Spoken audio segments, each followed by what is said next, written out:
세계적인 스포츠 영웅들이 한국인 앞에 줄을 서서 제발 밥 한 끼만 달라며 눈물로 애걸복걸하는 이 충격적인 상황, 상상이나 해보셨습니까?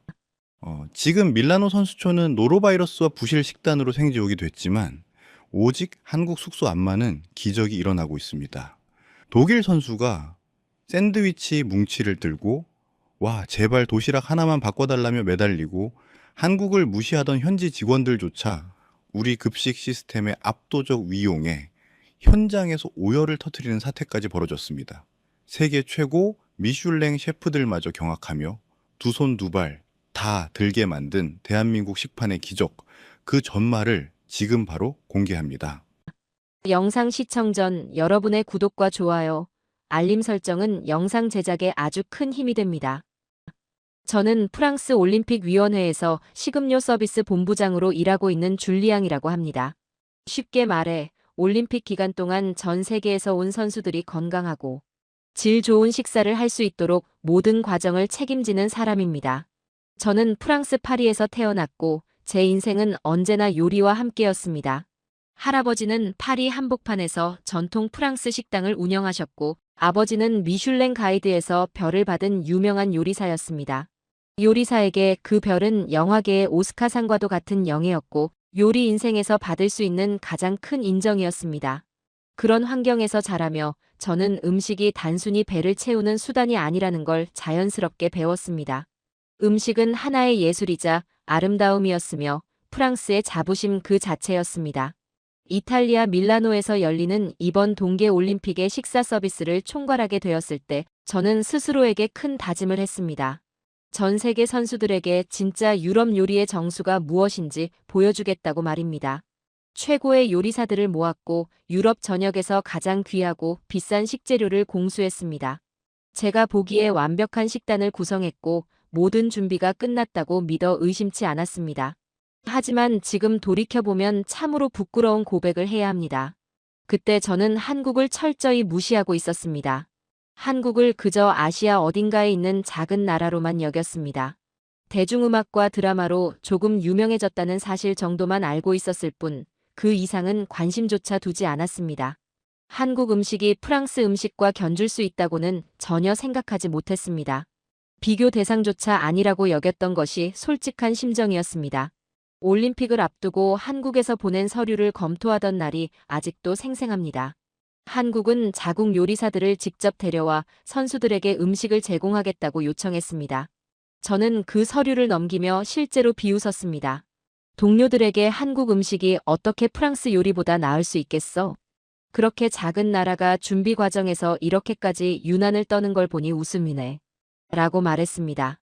지금 생각하면 얼굴이 화끈거립니다. 그때의 저는 지나치게 오만했고 스스로에 대한 확신으로 가득 차 있었습니다. 요리에 대해서는 제가 세상의 모든 것을 알고 있다고 믿었으니까요. 그러던 중 오래전 기억 하나가 떠올랐습니다. 저를 가장 많이 가르쳐 주신 스승님은 이 올림픽이 열리기 15년 전에 세상을 떠나셨습니다. 그분은 돌아가시기 전 한국을 방문했던 이야기를 자주 들려주셨습니다. 지금으로부터 38년 전인 1988년 서울 올림픽 때 한국에 다녀오셨다고 했습니다. 스승님은 한국 사람들이 음식에 마음을 담는 특별한 재능을 가졌다고 말씀하셨습니다. 낯선 사람에게도 가족처럼 음식을 대접하며 모든 요리에 정성과 사랑을 쏟아붓는다고 하셨습니다. 언젠가 한국의 요리 방식이 제게 중요한 교훈을 줄 것이라고도 말씀하셨습니다. 하지만 그때의 저는 그 말씀을 깊이 받아들이지 않았습니다. 그저 나이 드신 분이 과거를 아름답게 추억하는 것이라 생각했고 공손히 고개만 끄덕였을 뿐이었습니다. 그렇게 15년이 흘렀고 저는 제 경력의 정점에 서 있었습니다. 세계 최대 스포츠 행사의 식사를 총괄하는 자리였으니까요. 제 자부심은 하늘을 찌를 듯 높아져 있었습니다. 한국이 요리사 20명을 밀라노로 보내고 거대한 밥솥 10개와 김치 전용 냉장고까지 한국에서 이탈리아로 배로 실어보냈다는 소식을 들었을 때 저는 그들이 지나치게 과장하고 있다고 생각했습니다. 팀원들과 그 이야기를 농담처럼 주고받으며 며칠만 지나면 모든 선수들이 우리 프랑스 식당에 줄을 설 것이라고 웃었습니다. 한국 음식은 곧 외면받을 거라고 확신했습니다. 하지만 개막식이 끝난 첫날 예상치 못한 일이 벌어졌습니다. 71명의 한국 선수들이 우리 식당에 단 한 명도 오지 않았던 것입니다. 우리는 아름다운 요리를 준비했고 화려한 장식까지 갖추어 놓았습니다. 그런데 한국 선수들이 앉아야 할 구역은 온종일 텅 비어 있었습니다. 대신 그들은 도시락을 선택했습니다. 이 도시락은 밀라노 외곽의 한국 주방에서 매일 아침 5시부터 만들어졌습니다. 그리고 눈 덮인 산길을 200km 넘게 달려 배달되었습니다. 이런 배달이 점심과 저녁 하루 2번이나 정확하게 이루어졌습니다. 저는 사무실에서 화면을 바라보며 멍하니 앉아 있었습니다. 우리 식당을 이용한 한국 선수 숫자는 0이었습니다. 단 한 명도 없었습니다. 누군가 제 자존심을 정면으로 내리친 느낌이었습니다. 프랑스는 음식으로 세계적인 명성을 가진 나라입니다. 프랑스 식당과 요리사는 늘 최고로 평가받아 왔습니다. 우리는 완벽하다고 믿는 식사 계획을 세웠는데 한국은 그것을 완전히 거부한 것입니다. 화가 나면서도 혼란스러웠습니다. 도대체 그 도시락 안에는 무엇이 들어있기에 이런 선택을 하는지 직접 확인해야겠다고 생각했습니다. 이번 올림픽은 밀라노, 코르티나, 리비뇨 세 도시에서 열리고 있었습니다. 도시 간 거리는 상당했습니다. 밀라노에서 코르티나까지는 200km가 넘었고 리비뇨는 더 멀었습니다. 편도로 3시간, 왕복이면 6시간이 걸리는 거리였습니다. 알프스 산맥을 통과해야 했기 때문에 도로 사정도 좋지 않았습니다. 눈과 얼음이 가득한 험한 길이었습니다. 이런 거리에서 매일 2번씩 따뜻한 음식을 배달한다는 건 상식적으로 불가능해 보였습니다. 저는 그 계획을 예산 낭비라고 비판했고 이미 훌륭한 식당 시설이 준비되어 있는데 왜 그렇게까지 하느냐고 비아냥거렸습니다. 그런데 상황은 완전히 달라졌습니다. 선수촌에 노로바이러스가 퍼지기 시작한 겁니다. 구토와 설사, 복통을 일으키는 바이러스였고 음식과 물을 통해 빠르게 확산됐습니다. 여러 나라 선수들이 감염되었고 일부는 경기를 포기해야 할 정도로 상태가 심각했습니다. 선수들은 식당 이용을 꺼리기 시작했습니다. 방에서 차가운 샌드위치나 간식용 단백질바, 과자를 먹으며 끼니를 해결했습니다. 제대로 된 영양을 섭취하지 못하니 경기력도 눈에 띄게 떨어졌습니다. 그런데 한국 선수들은 달랐습니다. 단 한 명도 감염되지 않았습니다. 하루 2번 배달되는 도시락을 먹으며 최상의 건강 상태를 유지했습니다. 이유는 분명했습니다. 한국 음식은 외부와 완전히 분리된 주방에서 조리되었고 엄격한 위생 관리 아래 개별 용기에 밀봉되었습니다. 오염된 구역과 접촉할 일이 아예 없었던 것입니다. 제가 낭비라고 여겼던 그 철저한 배달 체계가 결과적으로 선수들을 지키는 완벽한 방어막이 된 것입니다. 매일 182개의 도시락이 정확한 시간에 도착했습니다. 위생 문제는 단 한 건도 발생하지 않았습니다. 작은 실수조차 없었습니다. 그 정밀함에 저는 큰 충격을 받았습니다. 한국은 우리가 상상하지 못한 상황까지 대비하고 있었습니다. 그것은 과시가 아니라 선수 보호를 위한 진심 어린 준비였습니다. 그때부터 저는 한국이 제가 생각했던 것보다 훨씬 신중하고 깊이 있는 나라라는 사실을 인정하기 시작했습니다. 올림픽 나흘째 되던 날, 또 하나의 변화가 일어났습니다. 한국 도시락이 선수촌에서 엄청난 화제가 되기 시작한 겁니다. 다른 나라 선수들이 인터넷 공간에 사진을 올리며 극찬을 쏟아냈습니다. 한 미국 선수는 이게 진짜 선수를 위한 음식이다. 진심이 담긴 식탁이다. 라고 적었습니다. 독일의 한 선수는 샌드위치 5개를 들고 한국 주방을 찾아가 도시락 1개와 바꿔달라고 애걸하기도 했습니다. 한국 요리사들은 한국 선수들 몫이었기에 정중히 거절했지만 세계적인 선수가 그렇게까지 요청했다는 사실 자체가 모든 걸 말해주고 있었습니다. 이탈리아 올림픽 관계자들 역시 한국 주방을 찾기 시작했습니다. 처음에는 한국을 조용히 무시했던 사람들이었습니다. 그러나 이제는 그들의 운영 방식을 직접 보러 매일 아침 방문했습니다. 빈틈없는 조직력과 헌신, 정확성을 눈으로 확인하며 감동을 받는 모습도 보았습니다. 미슐랭 요리사 10명을 모아도 이 정성은 절대 따라올 수 없다. 는 말이 곳곳에서 들려왔습니다.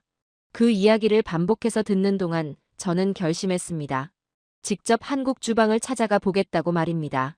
그들이 어떻게 일하는지, 무엇이 이토록 큰 차이를 만들어냈는지 제 눈으로 직접 확인해야 했습니다. 그 비밀을 반드시 알아야겠다고 생각했습니다. 새벽 4시 억지로 무거운 몸을 일으켰습니다. 창밖은 여전히 칠흑같이 어두웠고 공기는 살을 애듯 차가웠습니다. 세상 대부분의 사람들이 단잠에 빠져 있을 시간이었지만 저는 한국급식지원센터에서 도대체 어떤 일이 벌어지고 있는지 제 눈으로 직접 확인해야만 했습니다. 서둘러 옷을 챙겨 입고 밀라노 외곽을 향해 차를 몰았습니다. 도로는 텅 비어 적막했고 가로등 불빛만이 어두운 아스팔트 위에 주황색 그림자를 길게 늘어뜨리고 있었습니다. 차가운 공기 탓에 입김이 희미한 안개처럼 흩어지는 차 안에서 저는 묘한 긴장감을 느꼈습니다. 센터에 도착했을 때도 하늘은 여전히 검은 빛이었습니다.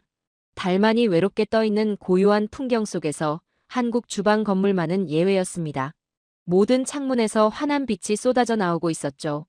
온 세상이 잠든 시간, 그곳만은 이미 활기찬 하루가 시작된 것처럼 밝게 빛나고 있었습니다. 차를 세우고 천천히 입구로 걸어가는 내내 심장이 빠르게 뛰었습니다. 무언가 제 인생에서 중요한 장면을 마주하게 될 것 같은 예감이 들었기 때문입니다. 조심스럽게 문을 열고 안으로 발을 들였습니다. 가장 먼저 제 코끝을 스친 것은 냄새였습니다. 저는 유명 요리사들이 만드는 화려한 소스 향이나 값비싼 식재료의 진한 풍미를 예상했습니다. 하지만 그곳을 가득 채운 것은 다름 아닌 갓 지은 밥 냄새였습니다. 소박하고 따뜻한 그 향기는 이상하게도 사람의 마음을 편안하게 만드는 마력이 있었습니다. 마치 어린 시절 집 안가득 퍼지던 포근한 냄새 같았죠. 주방 안에는 거대한 밥솥 10개가 일렬로 장엄하게 놓여 있었습니다. 지금까지 제가 본 어떤 취사 장비보다도 컸고 그 위로 하얀 김이 몽글몽글 피어올라 천장을 향해 춤추듯 올라가고 있었습니다. 공간 전체에 퍼진 온기와 약간의 습기가 기분 좋게 피부에 닿았습니다. 20명 남짓한 요리사들이 분주히 움직이고 있었습니다. 모두 깨끗한 흰색 조리복과 모자를 갖춰 입고 마치 수십 년을 함께해 온 사람들처럼 한치의 오차도 없이 일사불란하게 움직였습니다. 누군가는 채소를 씻고 누군가는 경쾌한 소리를 내며 정교하게 칼질을 했습니다. 또 다른 요리사는 커다란 냄비를 저으며 간을 맞추고 있었고 옆에서는 완성된 음식을 정갈하게 담아내고 있었습니다. 가장 놀라웠던 점은 그 누구도 소리를 지르지 않는다는 것이었습니다. 허둥대며 뛰어다니는 사람도 없었습니다.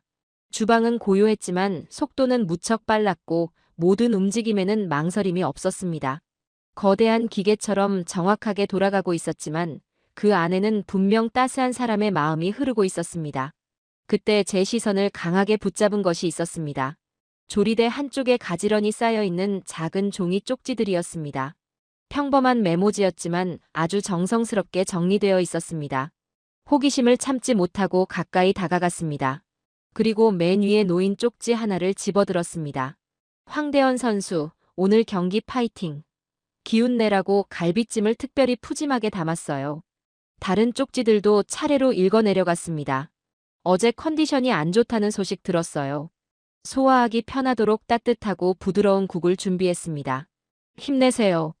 김민석 선수, 어머니께서 잡채를 정말 좋아한다고 전해주셔서 오늘 더 넉넉히 만들었어요. 당신을 응원하는 가족이 있다는 걸 잊지 마세요. 이윤수 선수, 어제 멋진 경기 축하합니다. 오늘 메뉴는 좋아하시는 불고기입니다. 그 쪽지들을 읽는 순간 제 마음속 깊은 곳에서 무언가 툭 하고 무너져 내리는 기분이 들었습니다. 쪽지를 쥔 손이 미세하게 떨려왔습니다. 이것은 단순한 대량 배식이 아니었습니다. 그들은 선수 한 명 한 명의 이름을 부르고 있었고 그날의 경기 일정과 몸 상태를 세밀하게 살피고 있었습니다. 누가 아픈지, 누가 기쁜 소식을 가져왔는지, 심지어 선수가 무엇을 먹고 싶어 하는지까지 전부 파악하고 있었습니다. 그리고 그 귀한 정보를 바탕으로 도시락 하나하나를 정성껏 매만지고 있었던 것입니다. 그것은 마치 어머니가 집을 떠난 자식을 위해 정성을 다해 식사를 준비하는 모습과 같았습니다. 단순히 배를 채우기 위한 음식이 아니라 먹는 사람을 먼저 생각하고 마음을 전하는 사랑의 행위였습니다. 문득 우리 프랑스 팀의 운영 방식이 머릿속을 스쳐 지나갔습니다. 우리는 세련된 뷔페 형식을 고집했습니다. 선수들은 줄을 서서 기계적으로 음식을 담아갔고 우리는 그들의 이름도 개인적인 사정도 알지 못했습니다. 그들을 그저 손님이라는 숫자로만 대했을 뿐입니다. 효율적인 통계와 데이터로만 관리했던 것이죠. 하지만 이곳에서 모든 선수는 숫자가 아닌 각자의 이름과 이야기가 있는 단 하나뿐인 존재였습니다. 한쪽에서는 요리사가 벽에 붙은 상세한 표를 보며 국의 간을 조절하고 있었습니다. 누가 싱겁게 먹는지, 누가 매콤한 맛을 선호하는지가 빼곡히 적혀 있었습니다. 다른 요리사는 도시락을 밀봉한 뒤에도 혹여 실수가 없을까 몇 번이고 확인을 반복했습니다. 모든 과정이 철저하게 개인 맞춤형으로 이루어지고 있었습니다. 그 순간 깨달았습니다. 한국 선수들이 건강을 유지할 수 있었던 건 단순히 철저한 위생 관리 때문만이 아니었습니다. 물론 위생도 완벽했습니다. 하지만 그보다 더 본질적인 이유가 있었습니다. 이 요리사들은 선수 한 사람 한 사람을 진심으로 아끼고 사랑하고 있었습니다. 누군가를 그런 마음으로 대하면 결코 실수할 수 없다는 마음가짐으로 일하게 됩니다. 모든 과정을 2번, 3번 점검하게 되는 것이죠. 그때 어린 시절의 기억이 선명하게 떠올랐습니다. 바로 제 아버지의 주방이었습니다. 아버지는 미슐랭 스타를 받은 엄격한 요리사였지만 집에서만큼은 우리 가족의 취향을 세세히 기억해 주셨습니다. 제가 버섯을 싫어한다는 것, 여동생이 치즈를 좋아한다는 것을 잊지 않으셨고 어머니가 피곤해 보이시는 날에는 일부러 간을 삼삼하게 맞추셨습니다. 제가 왜 그렇게까지 번거롭게 하시냐고 묻자 아버지는 제 머리를 쓰다듬으며 이렇게 말씀하셨습니다. 줄리앙, 요리는 단순히 요리법을 따르는 게 아니란다. 음식을 먹을 사람의 마음을 읽는 거지. 식당에서는 손님을 위해 요리하지만 가족을 위해서는 사랑으로 요리하는 거야. 저는 그 소중한 가르침을 잊고 살았습니다. 전문 요리사로 성공하고 식음료 본부장이라는 높은 자리에 오르면서 저는 효율과 비용, 명성과 시스템만을 앞세웠습니다. 음식을 먹는 사람의 마음을 읽는 일은 제게서 점점 멀어져 갔습니다. 하지만 지금 제 눈앞의 한국 요리사들은 그 숭고한 본질을 한순간도 놓치지 않고 있었습니다. 구석에서 한참을 넋을 잃고 지켜보고 있는데 50대로 보이는 인자한 인상의 수석 요리사가 주방을 돌며 모든 과정을 꼼꼼히 살피고 있었습니다. 음식의 맛과 온도를 확인하고 용기의 밀봉 상태를 점검하며 각 도시락에 들어갈 쪽지도 하나하나 읽어보았습니다. 밤샘 작업으로 피곤한 기색이 역력했지만 눈빛만큼은 밤하늘의 별처럼 또렷했습니다. 단순히 자기 일을 하는 사람이 아니라 자식을 지키는 부모와 같은 책임감이 느껴지는 눈빛이었습니다. 그때 그분이 저를 발견했습니다. 잠시 놀란 표정을 지으시더니 곧 다가와 정중히 고개를 숙여 인사했습니다. 곁에 있던 젊은 요리사가 통역을 도와주었습니다. 무엇을 도와드릴까요? 저는 정중히 예의를 갖춰 제 신분을 밝혔습니다. 프랑스 올림픽 위원회의 식음료 본부장이며 그들의 운영 방식을 직접 보고 배우고 싶어 찾아왔다고 말했습니다. 수석 요리사는 인자하게 웃으며 대답했습니다. 얼마든지 관찰하셔도 좋습니다. 숨길 것은 아무것도 없습니다. 차 한 잔 드시겠습니까? 그 친절함이 오히려 저를 더욱 부끄럽게 만들었습니다. 저는 마치 비밀을 캐내려는 감시자처럼 이곳에 왔지만 그들은 저를 따뜻한 손님으로 맞아주었습니다. 젊은 요리사가 건네준 따뜻한 보리차 잔을 2손으로 감싸 쥐자 차가웠던 손끝이 사르르 녹으며 마음까지 훈훈해지는 기분이었습니다. 제 이름은 박성훈입니다. 이 급식 지원팀을 총괄하고 있습니다. 그는 이미 여러 차례의 올림픽에서 이 일을 해왔다고 했습니다. 저는 참아왔던 궁금증을 조심스럽게 물었습니다. 박 본부장님, 왜 이렇게까지 고생을 자처하십니까? 선수촌의 훌륭한 식당 시설을 이용하면 훨씬 편하실 텐데요. 박 본부장님은 잠시 생각에 잠기더니 나지막이 말씀하셨습니다. 우리는 단순히 음식을 만드는 것이 아닙니다. 우리는 승리하는 음식을 만듭니다. 우리 선수가 최상의 컨디션으로 최고의 경기력을 낼 수 있도록 돕는 에너지, 그것이 바로 우리가 만드는 음식입니다. 제 평생 처음 들어보는 가슴 벅찬 표현이었습니다. 그는 이어서 설명했습니다. 선수에게 음식은 단순한 영양소가 아닙니다. 극도의 긴장과 두려움 속에서도 자신을 지탱해주는 든든한 힘이죠. 정성이 담긴 식사는 선수에게 용기를 줍니다. 반대로 사소한 음식 문제 하나가 수년간의 노력을 한순간에 물거품으로 만들 수도 있습니다. 그래서 우리는 선수 한 명 한 명의 몸 상태와 일정, 심지어 먹는 양까지 매일 기록합니다. 어제 남긴 반찬이 있다면 왜 남겼는지 고민하고 그에 맞춰 오늘 식단을 조정하죠. 우리의 목표는 단 한 점의 실수도 없는 완벽함입니다. 그 말씀을 듣는 동안 제 안에 무언가가 소리 없이 변하는 것을 느꼈습니다. 이것은 단순히 요리 실력이 좋고 나쁨의 문제가 아니었습니다. 그것은 책임과 헌신에 관한 것이었습니다. 저는 그동안 시스템 뒤에 숨어 가장 중요한 사람을 놓치고 있었다는 사실을 그 새벽 4시의 주방에서 비로소 깨닫게 되었습니다. 그날 아침 한국급식지원센터를 나서면서 제 마음은 무척이나 복잡했습니다. 가슴 한구석이 혼란스러웠고 설명하기 힘든 불편함이 시시각각 밀려왔습니다. 해가 떠오르며 알프스의 하늘을 분홍빛과 주황빛으로 아름답게 물들이고 있었지만 제 마음은 전혀 밝아지지 않았습니다. 호텔로 돌아오는 길 내내 저는 입을 굳게 다물었습니다. 정성스레 손으로 쓴 쪽지들, 밥솥에서 피어오르던 하얀 김, 박 본부장님의 피곤하지만 흔들림 없던 눈빛, 그리고 도시락 하나하나를 자식 대하듯 정성스럽게 준비하던 모습이 계속해서 머릿속을 맴돌았습니다. 하지만 호텔방에 들어와 쌉쌀한 커피를 마시며 창밖을 바라보는 동안 저는 의도적으로 그 기억들을 밀어내기 시작했습니다. 제가 본 장면이 인상적이긴 했지만 그렇다고 해서 우리 방식보다 더 낫다고 인정할 수는 없다고 스스로를 설득했습니다. 그저 방식이 다를 뿐이라고 말이죠. 71명이라는 소규모 선수단에는 그런 방식이 통할지 몰라도 우리는 수백 개 나라에서 온 수천 명의 선수를 책임지고 있었습니다. 규모가 달랐고 무엇보다 효율을 생각해야 했습니다. 모든 선수에게 손으로 쓴 쪽지를 붙이는 건 현실적으로 불가능한 일이며 전문적인 운영 체계에도 맞지 않는다고 판단했습니다. 저는 노트북을 열어 우리 식당의 세부 자료들을 다시 확인했습니다. 표를 정리하고 비용을 꼼꼼히 비교해 보았습니다. 한국이 선수 한 명당 쓰는 비용은 우리보다 거의 3배 가까이 높았습니다. 저는 그 숫자를 보며 스스로에게 다짐하듯 말했습니다. 이건 지속 가능하지 않아. 감동은 줄 수 있을지 몰라도 일반적인 운영 방식은 아니야. 상식적으로 볼 때 그들은 지나치게 많은 예산을 쏟아붓고 있었습니다.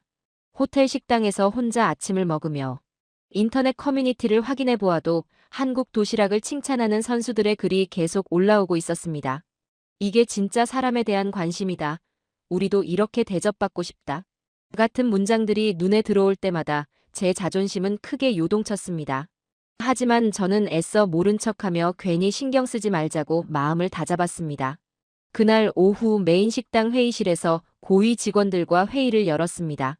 최고 요리사들부터 물류 담당자, 위생 관리자, 예산 담당자까지 10명 정도의 전문가들이 참석했습니다. 저는 차트와 그래프를 보여주며 우리가 얼마나 많은 식사를 안정적으로 제공하고 있는지 설명했습니다. 특히 노로바이러스가 퍼진 위기 상황에서도 위생 기준을 철저히 지키고 있다는 점을 강조했습니다. 모두가 고개를 끄덕이던 그때 물류 담당자 앙투안이 조심스럽게 손을 들었습니다. 앙투안은 선수들 사이에서 한국의 운영 방식에 대한 이야기가 많다며 왜 우리는 비슷하게 할 수 없느냐는 질문에 어떻게 답해야 할지 물어왔습니다. 순간 턱 끝에 힘이 들어갔습니다. 저는 숨을 고르고 단호하게 말했습니다. 한국 방식은 소규모 팀에는 맞을지 몰라도 우리처럼 거대한 규모에는 적합하지 않으며 우리는 감정에 기대는 방식이 아니라 철저한 체계와 기준에 따라 움직이는 전문적인 대규모 운영을 하고 있다고 말입니다. 그때 리옹 출신의 베테랑 요리사이자 올림픽 식사 서비스에서 20년 넘게 일한 마리가 말을 꺼냈습니다. 그 말이 역시 어제 한국 센터를 다녀왔다며 그들의 개인 맞춤형 관리와 세부적인 정성이 인상적이었는데 우리가 배울 점은 없을지 물었습니다. 순간 얼굴이 확 달아올랐습니다. 제 방식이 부정당하는 느낌이 들었기 때문입니다. 저는 마리에게 재정적으로 지속 가능하지 않은 방식에서 배울 건 없다고 잘라 말했습니다. 보기에는 감동적일지 모르나 우리는 수천 명을 효율적으로 관리해야 하는 사업을 운영하고 있으며 예산을 3배로 늘려서 감동을 만드는 건 누구나 할 수 있는 일이라고 쏘아붙였습니다. 회의실은 차가운 정적에 휩싸였습니다. 더 이상 반박은 나오지 않았고 저는 작은 승리감을 느끼며 역시 내가 옳다고 생각했습니다. 그때 젊은 요리사 피에르가 조용히 입을 열었습니다. 피에르는 이것이 정말 비용의 문제인지 아니면 다른 문제인지 묻더군요. 그는 한국 선수들이 건강하고 행복해 보이며 경기력도 좋은 반면 우리 선수들은 불안해하며 차가운 샌드위치로 끼니를 때우고 있는 현실을 꼬집었습니다. 더 나은 결과를 만든다면 그 비용은 충분히 가치 있는 것이 아니냐는 그의 말에 저는 화가 치밀어 올랐습니다. 저는 현실은 감정으로 운영되지 않는다며 우리는 데이터와 시스템으로 움직이는 전문가라는 점을 다시 한번 강하게 밀어붙이고 회의를 서둘러 마쳤습니다. 직원들을 돌려보내고 홀로 남은 회의실에서 저는 두 손으로 얼굴을 감쌌습니다. 왜 그렇게까지 예민하게 반응했는지 스스로도 의문이 들었습니다. 하지만 속으로는 이미 알고 있었습니다. 한국에서 본 그 장면들이 제 20년 요리 경력을 정면으로 흔들고 있었기 때문입니다. 저는 평생 효율과 시스템을 중심으로 성장해왔고 대규모 운영을 안정적으로 관리하는 전문가가 되었습니다. 그런데 한국의 그 작은 팀은 제게 시스템을 잘 아는 것과 사람을 진심으로 아끼는 것이 같은 의미인지에 대한 근본적인 질문을 던지고 있었습니다. 하지만 저는 그것을 인정할 준비가 되어 있지 않았습니다. 제 방식이 틀렸을지도 모른다는 사실을 받아들이기엔 제 자존심이 너무나 컸습니다. 그날 저녁 메인 식당을 천천히 둘러보았습니다. 뷔페줄은 길었고 선수들은 무표정한 얼굴로 음식을 담고 있었습니다. 음식은 정해진 기준에 맞게 조리되었고 위생도 문제 없었지만 무언가 결정적인 것이 비어 있었습니다. 선수들은 마치 의무를 다하듯 빠르게 먹고 자리를 떴고 환하게 웃는 사람은 거의 없었습니다. 그때 이탈리아 선수 몇 명이 파스타를 먹으며 솔직히 한국 도시락을 한번 먹어보고 싶다. 사진을 봤는데 뭔가 다르더라며 대화하는 것을 들었습니다. 가슴이 답답해졌습니다. 우리의 주방은 최첨단이었고 전문 요리사들이 지키고 있었지만 선수들은 선택의 여지가 없어서 우리 음식을 먹고 있었습니다. 그날 밤 저는 잠을 이루지 못했습니다. 침대에 누워 천장을 바라보는데 황대현 선수, 오늘 경기 파이팅, 스피드스케이팅 김민석 선수, 어머니가 좋아하시는 잡채를 더 담았습니다. 같은 그 쪽지들의 문장이 머릿속에서 사라지지 않았습니다. 창가에 서서 어두운 도시를 내려다보며 저는 아버지를 떠올렸습니다. 가족 한 사람 한 사람의 취향을 기억하며 요리하시던 아버지, 음식을 먹을 사람의 마음을 읽는 것이 요리라고 하셨던 그 말씀을 저는 언제부터 잊고 살았을까요? 언제부터 사람을 숫자로 보고 효율을 관심보다 앞세우게 되었을까요? 38년 전 서울 올림픽을 다녀오셨던 스승님의 말씀도 떠올랐습니다. 한국 음식에는 특별한 마음이 담겨 있다는 그 말씀을 그때는 감상적인 이야기라며 넘겼지만 지금 한국은 그것을 행동으로 증명하고 있었습니다. 그럼에도 저는 여전히 제 자부심과 전문성이라는 성벽 뒤에 숨어 완전히 인정하기를 거부했습니다. 내일부터는 한국을 의식하지 말고 내 방식대로만 하겠다고 수천 번 다짐했습니다. 그러나 잠에 들었을 때조차 따뜻한 밤 냄새가 꿈속에 스며들었고 손으로 쓴 쪽지들이 선명하게 보였습니다. 무언가가 저를 향해 계속해서 신호를 보내고 있었지만 저는 아직 그 신호를 받아들일 준비가 되어 있지 않았습니다. 제가 틀렸을지도 모른다는 사실을 끝까지 부정하려 애쓰고 있었던 것이죠. 하지만 저는 직감하고 있었습니다. 이 오만한 저항이 그리 오래가지는 못할 것이라는 사실을 말입니다. 다음 날 아침, 저는 스스로도 놀랄 만한 결정을 내렸습니다. 다시 한국급식지원센터로 가기로 한 것입니다. 하지만 이번에는 감시하거나 평가하러 가는 것이 아니었습니다. 그렇다고 단순히 구경하러 가는 것도 아니었습니다. 오직 배우러 가는 것이었습니다. 가장 낮은 학생의 마음으로 가르침을 구하러 가는 길이었습니다. 이른 아침 거리를 달려 오전 5시 10분 전에 센터에 도착했습니다. 알프스의 지평선 너머로 해가 막 떠오르며 하늘을 부드러운 분홍빛으로 물들이고 있었습니다. 차를 세우고 주방 창문을 바라보니 이미 안에서는 분주한 움직임이 포착되었습니다. 온 세상이 고요한 가운데 그곳의 불빛만이 유난히 밝았습니다. 이미 그들의 하루는 치열하게 시작되고 있었습니다. 저는 깊게 숨을 들이쉬고 문을 열었습니다. 박성훈 본부장님이 거대한 밥솥 근처에서 확인표를 들고 무언가를 꼼꼼히 점검하고 계셨습니다. 저를 발견한 그분은 잠시 놀란 표정을 지으시더니 이내 부드럽게 물으셨습니다. 오늘도 참 일찍 오셨다며 혹시 운영상에 무슨 문제라도 생긴 것인지 걱정스러운 눈빛을 보내셨죠. 저는 전날보다 더 깊이 고개를 숙여 인사했습니다. 프랑스인인 저에게는 다소 낯설고 익숙하지 않은 인사법이었지만 제 진심을 온전히 보여드리고 싶었습니다. 저는 박 본부장님께 배우러 왔다고 이곳에서 하시는 일을 제대로 이해하고 싶으니 가르쳐 달라고 간곡히 부탁드렸습니다. 그분은 제 얼굴을 한참 동안 묵묵히 바라보셨습니다. 제 말이 한순간의 호기심인지 아니면 진심인지 확인하려는 듯한 깊은 눈빛이었습니다. 잠시 후 그분의 표정이 한결 부드러워졌습니다. 그리고는 보는 것만으로는 다 알 수 없으니 직접 함께 일해보자고 제안하셨습니다. 한국의 밥심은 눈이 아니라 손으로 배우는 것이라며 해보겠느냐고 물으셨고 저는 지체 없이 고개를 끄덕였습니다. 젊은 요리사가 깨끗하게 세탁된 흰색 앞치마와 모자를 가져다 주었습니다. 그것을 받아 입는 순간 제 안에서 묘한 감정이 소용돌이쳤습니다. 프랑스 올림픽 위원회의 식음료 본부장이라는 직함은 잠시 내려놓고 타국의 주방에서 보조 요리사처럼 서 있다는 사실이 저를 무척이나 겸손하게 만들었습니다. 박 본부장님은 저를 준비 작업대로 안내하셨습니다. 조리대 위에는 빈 도시락 용기들이 일렬로 줄지어 있었고 그 옆에는 갓 만든 김치와 나물, 단무지, 잡채 등 맛깔스러운 반찬들이 커다란 그릇에 가득 담겨 있었습니다. 박 본부장님은 먼저 시범을 보여주셨습니다. 정확하고 부드러운 손놀림으로 김치를 담고 나물을 넣고 단무지를 배치하는 모습은 마치 정교한 예술 작업을 보는 듯 했습니다. 겉보기에는 아주 간단해 보였습니다. 제 차례가 되어 숟가락을 들고 따라 해보았습니다. 하지만 제가 몇 개를 채우기도 전에 박 본부장님이 제 손을 멈추게 하셨습니다. 제가 지금 양과 숫자에만 집중하고 있다고 꼬집으셨습니다. 그것만으로는 부족하다며 음식을 담을 때 반드시 그 음식을 먹을 사람을 생각해야 한다고 강조하셨습니다. 그러더니 벽에 붙은 상세한 메모를 가리키셨습니다. 거기에는 스피드 스케이팅 김민석 선수의 이름과 특이사항이 적혀 있었습니다. 박 본부장님은 김민석 선수가 어제 훈련 중에 실수가 있어 자신감이 많이 떨어져 있다는 점을 알려주셨습니다. 그리고 그의 어머니께서 잡채를 특별히 더 챙겨달라고 부탁하셨다는 이야기도 덧붙이셨죠. 어린 시절부터 그에게 잡채는 가장 큰 위로가 되는 음식이었다고 했습니다. 박 본부장님은 잡채를 조금 더 넉넉히 담고 선수가 도시락을 열었을 때 가장 먼저 눈에 띄도록 배치하라고 가르쳐 주셨습니다. 제 손에 들린 용기를 다시 바라보았습니다.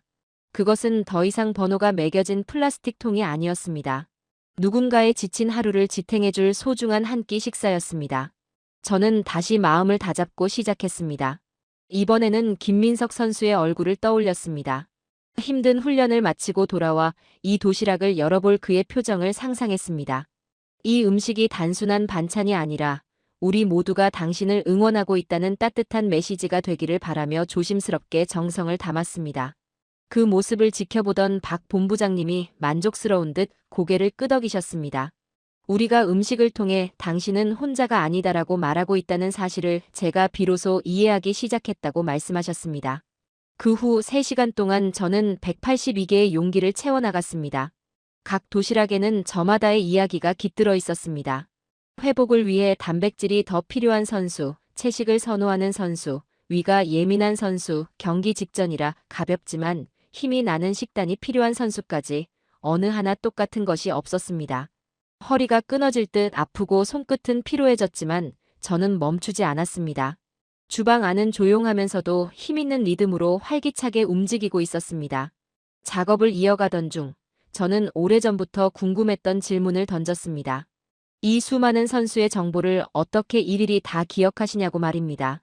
박 본부장님은 조용히 미소 지으며 조리복 안쪽에서 낡은 노트를 꺼내 보여주셨습니다.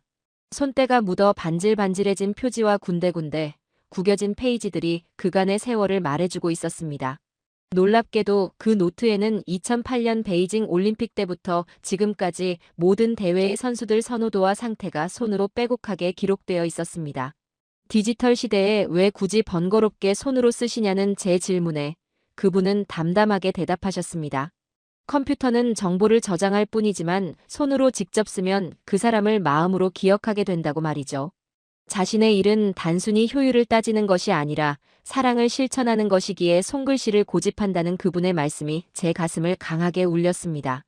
우리는 그동안 품질과 기준, 고객 만족도만을 외쳐왔습니다. 하지만 사랑이라는 단어는 주방에서 금기시되었습니다. 너무나 감상적이고 비전문적으로 보인다고 믿었기 때문입니다. 하지만 이 한국 주방에서 사랑은 가장 정확하고 전문적인 기준이었습니다. 선수가 성공하기를 바라는 간절한 마음, 나의 편의보다 상대의 필요를 먼저 생각하는 희생적인 태도야말로 그들이 가진 완벽한 시스템의 본질이었습니다. 박 본부장님은 제게 2016년 리우데자네이루 올림픽 당시의 일화도 들려주셨습니다. 펜싱 박상영 선수가 결승전을 앞두고 극도로 긴장해 식사를 전혀 못하고 있을 때 급식팀이 어머니의 손맛을 재현한 미역국을 준비해 전달했다고 합니다. 어머니가 함께 계시니 당신은 혼자가 아니다라는 짧은 쪽지와 함께 말이죠. 그 국 한 그릇에 마음을 다잡은 선수는 결국 기적 같은 역전승으로 금메달을 거머쥐었고 시상식이 끝나자마자 금메달을 목에 걸고 주방으로 달려와 요리사들을 한 명 한 명 안아주었다고 했습니다. 박 본부장님은 그 순간이야말로 자신들의 일이 왜 중요한지 확신하게 된 순간이었다고 말씀하셨습니다. 단순히 밥을 준 것이 아니라 다시 일어설 용기를 준 것이기 때문입니다. 그 이야기를 듣는 내내 제 가슴은 뜨거워졌습니다. 저는 오랫동안 기술과 체계, 명성과 효율이라는 껍데기에만 집착해왔습니다. 하지만 가장 기본적인 진실, 즉 음식은 결국 사람을 위한 것이라는 사실을 까맣게 잊고 있었습니다. 그날 박 본부장님은 제게 단순한 요리 기술을 넘어 삶의 기준을 가르쳐 주셨습니다. 진짜 전문성이란 얼마나 복잡한 시스템을 다룰 줄 아느냐가 아니라 얼마나 깊고 진실하게 사람을 생각하느냐에 달려있다는 것을 저는 그 따뜻한 밤 냄새 가득한 주방에서 처음으로 배웠습니다. 올림픽 엿새째 되던 오늘, 저는 저 자신뿐 아니라 제 아래에서 일하던 모든 사람을 깜짝 놀라게 할 중대한 결정을 내렸습니다. 저는 모든 고위 관리직 직원들을 식당 내 회의실로 긴급 소집했습니다. 주방장들을 비롯해 물류팀, 위생감독관, 행정 직원들까지 약 20명의 핵심 인력이 자리에 모였습니다. 긴 테이블을 둘러싸고 앉은 그들의 얼굴에는 호기심과 긴장감이 동시에 서려 있었습니다. 보통 이런 긴급 회의는 운영상에 큰 문제가 생겼다는 신호였기 때문입니다. 저는 회의실 정면에 서서 깊게 숨을 들이쉬었습니다. 그리고 단호한 목소리로 선언했습니다. 오늘부터 우리의 식사 서비스 방식을 대대적으로 바꾸겠다고 말입니다. 한국 팀이 보여준 정성 어린 운영 방식에서 영감을 받아 우리의 모든 시스템을 사람 중심으로 재구성하겠다는 계획이었습니다. 제 말이 끝나기가 무섭게 회의실은 커다란 술렁임으로 가득 찼습니다. 올림픽이 한창인 도중에 방식을 바꾸는 건 너무 무모하다며 현실적으로 무리라는 항의가 여기저기서 터져나왔습니다. 저는 손을 들어 장내를 조용히 시킨 뒤 말을 이어갔습니다. 지난 엿새 동안 우리의 운영을 지켜보며 한국 팀과 비교해 온 끝에 내린 결론임을 밝혔습니다. 솔직히 말해 우리는 그동안 주방이 아니라 마치 공장을 운영해왔으며 선수들을 소중한 인격체가 아닌 숫자로만 관리해왔다고 고백했습니다. 오늘부터는 우리가 먹이는 사람들을 진심으로 아끼는 주방으로 거듭나겠다고 강조했습니다. 물류 담당인 앙투안이 자리에서 일어나 반박했습니다. 이미 모든 일정과 식재료 계약, 공급망이 짜여 있는데 지금 와서 바꾸면 큰 혼란이 생길 것이며 이는 불가능한 일이라고 말이죠. 저는 그의 눈을 똑바로 바라보며 대답했습니다. 지금 우리의 시스템도 이미 제대로 작동하고 있지 않다고 말입니다. 선수들은 바이러스 감염을 우려해 우리 식당을 피하고 방에서 차가운 샌드위치로 끼니를 때우는데 다른 나라 선수들은 한국 도시락을 하나라도 얻으려고 줄을 서는 상황을 상기시켰습니다. 아무리 어렵더라도 지금 당장 바꿔야 한다고 설득했습니다. 베테랑 요리사인 마리가 구체적으로 무엇을 바꿀 것인지 물어왔습니다. 저는 화이트보드에 새로운 운영 지침을 적어 내려갔습니다. 첫째, 직원들을 소규모 팀으로 나누어 관리할 것. 둘째, 각 팀은 특정 국가 선수들을 전담하며 그들의 이름을 외울 것. 셋째, 각국 코치나 담당자와 긴밀히 소통하여 선수들의 건강 상태와 선호도를 파악할 것. 넷째, 선수들이 먹는 양과 반응을 꼼꼼히 기록할 것. 다섯째, 경기 당일 격려 쪽지를 붙이는 것과 같은 작은 정성을 더할 것 등이었습니다. 젊은 요리사 피에르는 제 말에 고개를 끄덕였지만 다른 이들은 여전히 회의적이었습니다. 특히 보수적인 성향의 미셸 주방장은 자리에서 벌떡 일어나 이것은 프랑스 요리의 전통을 버리고 아시아 방식을 무작정 따라 하는 것이라며 강하게 반대했습니다. 그의 말이 아프게 들렸지만 저는 차분히 답했습니다.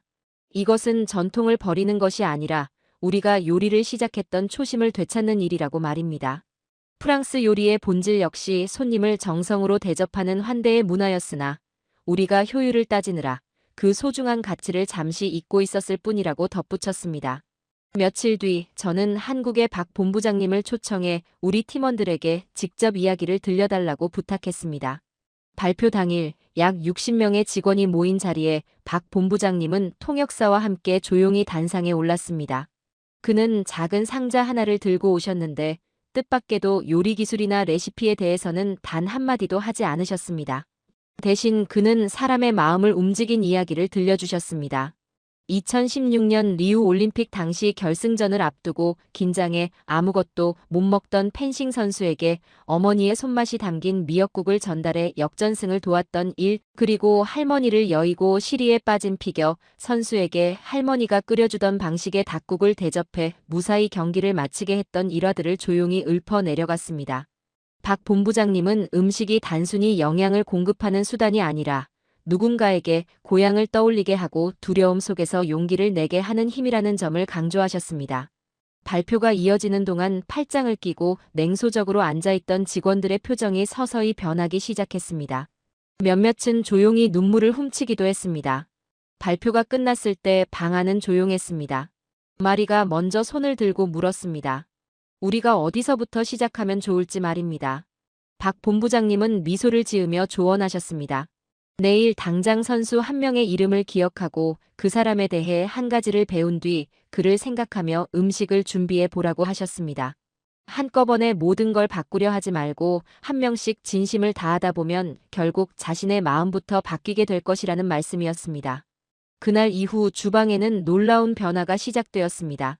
처음에는 모든 것이 어색했고 작은 실수들도 있었습니다. 일부 직원은 바뀐 방식에 적응하지 못해 부서를 옮기기도 했습니다.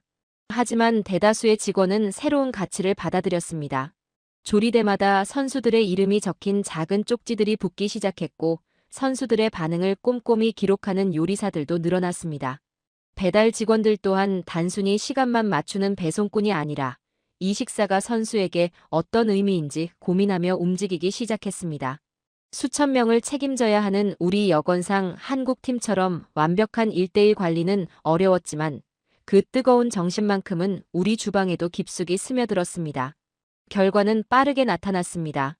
선수들이 다시 우리 식당을 찾기 시작한 것입니다.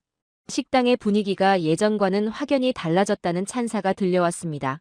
레시피가 크게 바뀐 것은 아니었지만 요리사들의 태도가 변하자 음식의 온도와 맛도 달라졌습니다. 어느 날 캐나다 하키 선수가 제게 다가와 지난주에는 마치 공항 식당 같았는데 오늘은 할머니 댁에서 대접받는 느낌이라며 환하게 웃어 보였습니다.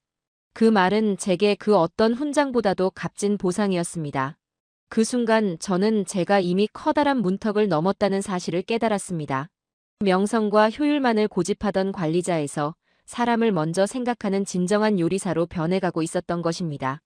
이번 올림픽이 끝난 뒤에도 저는 이 소중한 방식을 계속 이어갈 것입니다. 한국을 통해 배운 것은 단순한 운영 기술이 아니라 음식은 결국 사람을 향해야 한다는 변치 않는 진실이었습니다.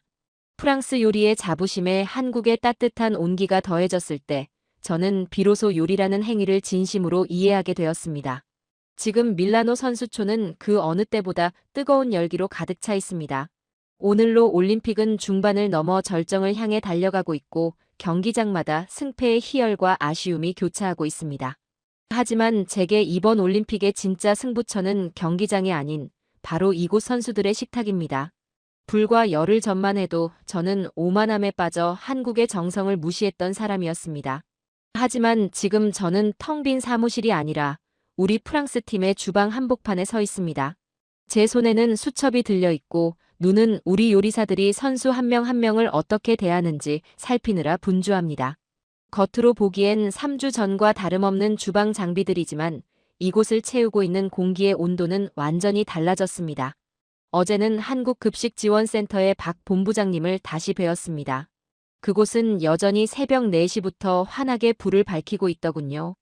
여전히 밥솥에서는 따뜻한 김이 피어오르고 요리사들은 선수의 이름을 부르며 정성껏 도시락을 채우고 있었습니다.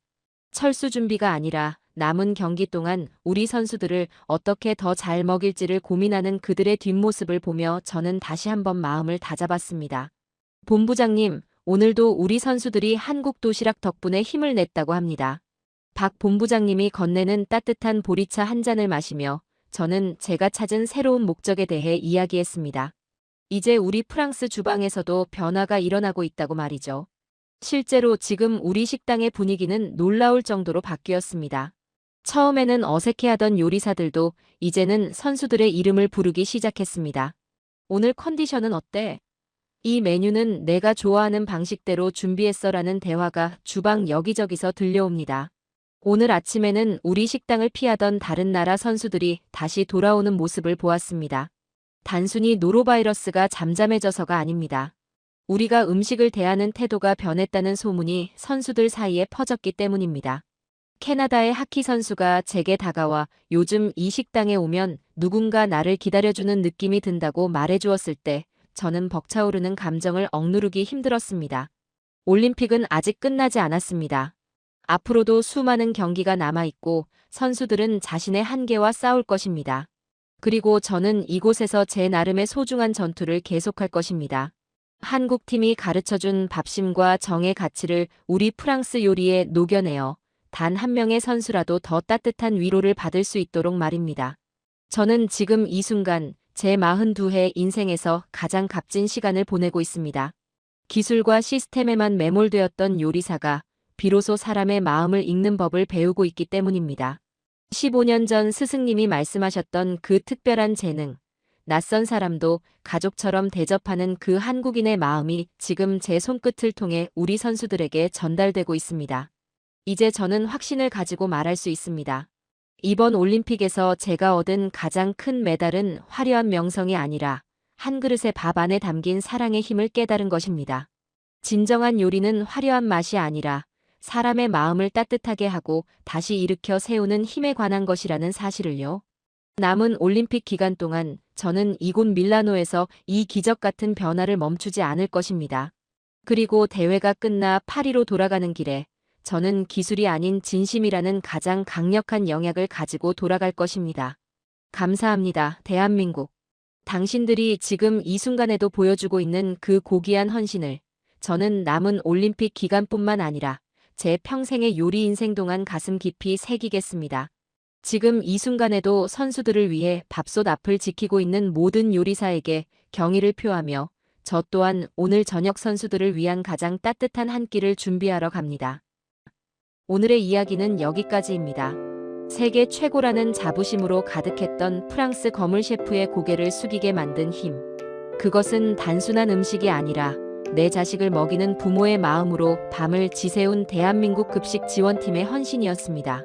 보이지 않는 곳에서 묵묵히 승리하는 음식을 만들어낸 이들이야말로 이번 밀라노 올림픽의 진정한 주인공들이 아닐까요?